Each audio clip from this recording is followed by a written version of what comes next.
시청자 여러분 안녕하십니까? BOA 모닝뉴스 시작합니다. 미국 국무부가 미한 워킹그룹이 종료되는 것과 관련해 양국의 협력은 계속될 것이라고 강조했습니다.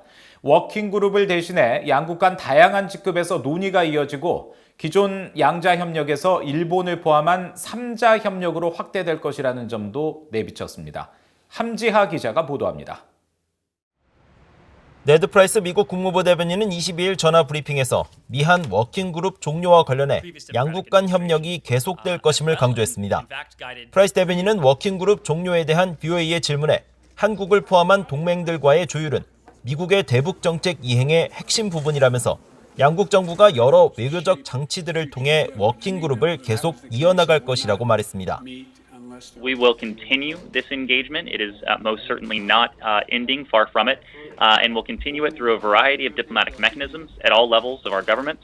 We're constantly looking for ways to strengthen our cooperation as we work toward what is the end goal of the policy that we have put forward, and that is the complete denuclearization of the Korean peninsula. 프라이스 대변인은 이어 외교적 방식에 어떤 이름을 붙이든 미국은 한국, 일본과 함께 3국 간 긴밀하고 지속적인 협력에 전념하고 있다고 밝혀 미국이 한국과 워킹그룹을 통한 협의는 중단하지만 다른 방식으로 관련 논의는 계속 이어갈 것임을 시사했습니다. 프라이스 대변인은 또 미한 양국 간 협의체인 워킹그룹이 일본을 포함한 3자 협력으로 확대될 것이라는 점을 내비치면서 미한일 3국 협력의 중요성을 거듭 강조하고 성김 대북 특별대표의 한국 방문은 그런 차원의 방문이라고 설명했습니다. And it's a critically important one because coordination with the ROK, trilateral coordination among the ROK and Japan, it's really indispensable to our approach to the DPRK and to the threat that it poses to the United States, as well as to our treaty allies in this case. 앞서 최종건 한국 외교부 제1차관은 지난 22일 한국 국회에 출석해 전날인 21일 미한 북핵 수석대표 협의 당시 기존 미한 워킹그룹의 운영 현황을 점검하고 이를 종료하는 방향으로 검토하기로 합의했다고 밝혔습니다.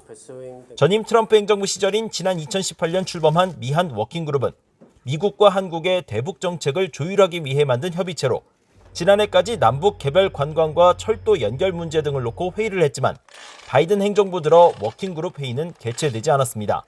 BOA 뉴스 함지하입니다. 일본과 한국의 외교부 국장급 협의가 열려 북한 문제와 한반도 현안, 이에 따른 미한일 3국 협력의 중요성 등에 논의했다고 일본 외무성이 밝혔습니다. 일본 외무성은 22일 보도자료를 통해 한국을 방문 중인 후나코시 다케이로 일본 외무성 아시아 대양주 국장과 이상열 한국 외교부 아시아 태평양 국장이 국장급 협의를 갖고 북한 문제 대응 방안 논의와 함께 영내 안정을 위한 미한일 3국 협력 방안에 대해 협의했다고 밝혔습니다. 한편 한국의 북핵 수석대표인 노규덕 한국 외교부 한반도 평화교섭본부장은 23일 류사오밍 중국 정부 신임 한반도 사무특별대표와 전화협의를 갖고 한반도 정세 평가를 교환했으며 한반도의 완전한 비핵화와 항구적 평화 정착을 위한 협력 방안에 대해 논의했다고 한국 외교부가 전했습니다. 노 본부장은 북한의 대화 복귀를 이끌어내기 위한 중국의 역할을 당부했으며 류 특별대표는 한반도 평화 프로세스 진전을 위한 한국 정부의 노력을 평가하면서 중국의 협력 의지를 재확인한 것으로 알려졌습니다. 대북 제재를 위반하는 제3국의 개인이나 기관에 대한 세컨더리 제재는 북한의 위협에 대처하는 데 매우 강력한 도구라고 미국 재무부 테러리즘 금융범죄 담당 차관 지명자가 밝혔습니다. 브라이언 에디 넬슨 차관 지명자는 미국의 외교 정책에서 제재 수단이 가장 효과적이고 선별적이도록 할 것이라고 강조했습니다. 이조은 기자의 보도입니다. 미국 상원은행위원회 인준청문회에 출석한 미국 재무부의 브라이언 에디 넬슨 테러리즘 금융범죄 담당 차관 지명자는 대북제재 위반 시 세컨더리 제재를 의무화한 대북제재법 브링크엔트에 대한 분명한 입장을 밝혔습니다. 대북제재 대상과 금융거래를 하는 제3국의 개인이나 기관에 대한 제재, 즉 세컨더리 제재는 미국의 대북 정책에서 매우 강력한 도구라고 단언했습니다. Secondary sanctions are are and can be a really powerful tool that we have at our disposal. So I appreciate. 원비어법으로도 불리는 브링크 액트는 대북 제재를 위반한 제3국의 금융기관 등에 대한 세컨더리 제재를 의무화한 법안으로 지난 2019년 말 제정됐습니다. 재무부 테러리즘 금융범죄 담당 부서는 금융범죄단속반 등을 이끌며 북한 같은 적국과 대량살상 무기 확산자, 테러리스트 등의 불법 금융활동과 관련한 재무부의 제재 이행을 돕습니다. So one of the very first things that I would want to do is participate in the ongoing sanctions review that is being led by the Treasury Secretary and the Deputy Treasury Secretary to make sure that we are making that tool, that incredibly powerful tool of our foreign policy and national security, as effective and targeted as possible.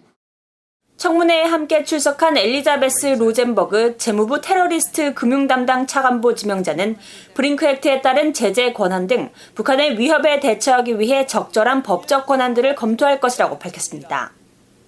브링크 액트는 비확산 문제 등 북한의 특정 위협들에 대처하는 중요한 법적 조치들을 담고 있다는 것입니다. The BRINC Act provides authorities to address North Korean threats, and there are other important statutes there related to nonproliferation, for example, that may also be well suited to addressing the particular threats that North Korea presents. 넬슨 테러리즘 금융범죄 담당 차관 지명자는 제재로 인한 부작용과 관련해 강력한 제재가 초래안에 의도하지 않은 결과도 관리하고 완화해야 한다고 강조했습니다. PN뉴스 이존입니다. 한국전쟁 71주년을 앞두고 전쟁 당시 포로로 붙잡혔다가 탈북에 성공한 한국군 포로들이 북한에서 돌아오지 못하고 있는 전우들을 위해 나섰습니다. 아직도 북한에 150여 명의 한국군 포로들이 살아있을 것이라면서 한국 정부의 대책 마련과 북한의 포로 송환 거부 등에 대한 진상규명을 촉구했습니다. 서울에서 김시영 기자가 취재했습니다. 북한에서 시방 억류돼서 17살에 한국 육군에 입대하고 2년 만에 한국전쟁을 맞은 김성태 씨. 전쟁 첫 해였던 1950년 북한군의 포로로 붙잡힌 뒤 50년 동안이나 북한 내 탄광 등지에서 강제노역에 동원됐던 김 씨는 여러 차례 탈출을 시도한 끝에 2001년 6월 한국 땅을 밟았습니다. 올해 90인 김 씨는 조국을 위해 몸바쳤던 한국군 포로들을 누구도 돌보지 않았다고 하소연했습니다. 오늘 이 자리를 비롯해서 편견해 있는 국군 포로를 누가 어느 한 사람이 조국의 품에 안기기 위해서 노력한 사람이 없습니다. 맛있는 음식을 먹을 때마다 국군 포로들을 생각합니다.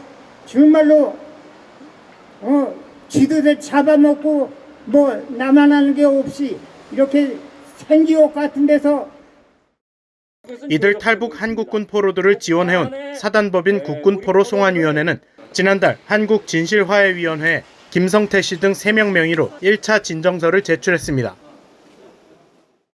23일에는 또 다른 한국군 포로 2명에 대한 추가 진정서를 제출하기에 앞서 진실화해위원회 앞에서 집회를 열었습니다. 과거사위원회는 국군포로 어르신들의 진상규명과 명예회복을 조속히 처리하라!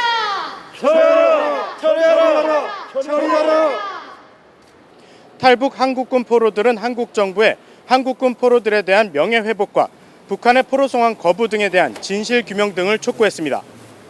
지금까지 우리의 보살핌을 받지 못했던, 국가에서 도움을 받지 못했던 이분들에 대해서 정말 관심을 가지고 이분들이 대한민국 국군으로서 자부심을 갖고 남은 여생을 살아갈 수 있도록 국가와 정부가 관심을 가져주시기를 촉구합니다. 진정서 신청인인 유영복, 이선우 씨는 고령의 건강 문제로 직접 진정서를 제출하지는 못했습니다.